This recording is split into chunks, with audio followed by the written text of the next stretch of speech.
সবার বাবা আছে কিন্তু আমার বাবা আসেন। কাঠের আসবাব তৈরির দোকানের একেবারে ছা পোষা একজন কর্মী ছিলেন মোহাম্মদ ফারুক।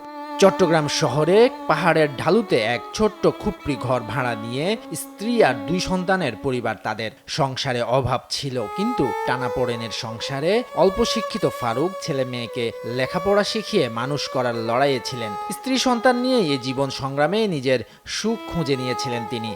কিন্তু কে জানতো এক ঝড় এসে তাদের সেই সুখের পৃথিবীকে এলোমেলো করে দেবে। মাসে উনি আমার খরচের টাকা 2000, 3000, 1500 আমার ছেলে আমার দিত। এখন তো আমার আর কেউ দেয় না। এখন ফারুক নেই শহরের লালখান বাজারে। পাহাড়ের ঢালুতে সেই ছোট্ট কুটিরে আছেন তার স্ত্রী সীমা আক্তার, ছেলে 8ম শ্রেণী পড়ুয়া ফাহিমুল ইসলাম আর মেয়ে সদ্য বিদ্যালয়ের সীমানায় পা দেয়া শিশু ফারিয়া আক্তার। সেই উপার্জন মানুষটাই চলে যায়। একটা মহিলা মানুষ তো আর সেই 2 ছেলে মেয়ে নিয়ে শহরের বাড়ি ঘরে ভাড়া দিয়ে চলাটা অনেক কষ্ট হয়ে যায়। এখন 2 ছেলে মেয়েকে 2 মুঠ ভাত খাওয়ানোর জন্য আমার এই ছেলে মেয়েদেরকে একলা রাখি বের হয়ে যাইতে হইতাছে। আমাদের এরকম এক কষ্ট আল্লাহ পাক ছাড়া আর কেউ দেখে না। সবার বাবা আছে কিন্তু আমার বাবা আসেন। সবার বাবাকে নিয়ে সবারা আলাদা করে ঘুমাইতে পারে, আমরা কিন্তু আর পারি না। ফারুক বিদায় নিয়েছে, কিন্তু সীমাকে চোখে মুখে দিয়ে গেছে অসীম অন্ধকার। কিভাবে 2 ছেলেকে মানুষ করবেন, কিভাবে তাদের মুখে দুবেলা দুমুঠো ভাত তুলে দেবেন, এ চিন্তায় সীমার চোখের জলে ভিজে বালিশ। আমার সন্তানগুলোর তো আর খাওয়ানোর মতো কেউই নেই। ছেলের কোচিং বেতন, স্কুলের বেতন, মেয়ের স্কুল বেতন, প্রাইভেট বেতন এগুলো দিতে হয়। একটা ছেলে মেয়েদের পিছে প্রতি মাসে না দিলেও 600 টাকা নাস্তার টিফিনের টাকা দিতে হয়। তাইলে আমি একটা মা কোত্থেকে এতগুলা টাকা পয়সা বা ইনকাম সোর্সটা তো আর আমার এরকম নাই। আমার একটা রুম, আমার ছেলে মেয়ে 2 জন।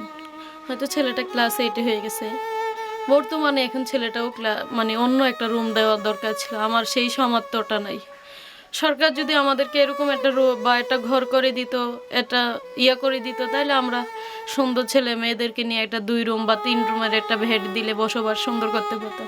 ফারুক চলে গেছে, সে তো আর ফিরবে না। যদিও স্বামী আর সন্তানদের বাবা হারানোর অভাবটা আর পূরণ হবে না, কিন্তু সীমা আক্তারের আশা তার সন্তানদের সুস্থ সুনাগরিক হিসেবে গড়ে তুলবেন। তাই সরকারের কাছে একটু সহানুভূতি চান সীমা।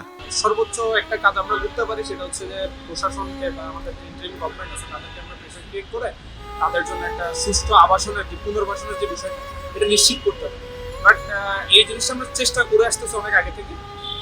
এটা ইন্টারিমের ব্যর্থতা বলবো, আমাদের ব্যর্থতা বলবো, কারণ সবকিছু ঠিকঠাকভাবে হয়ে উঠতেছে।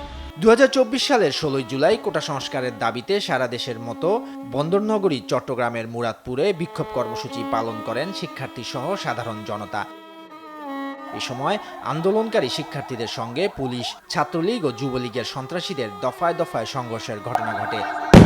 দুপুরের খাবার খাওয়ানোর জন্য দোকান থেকে বের হয়েছিলেন ফারুক।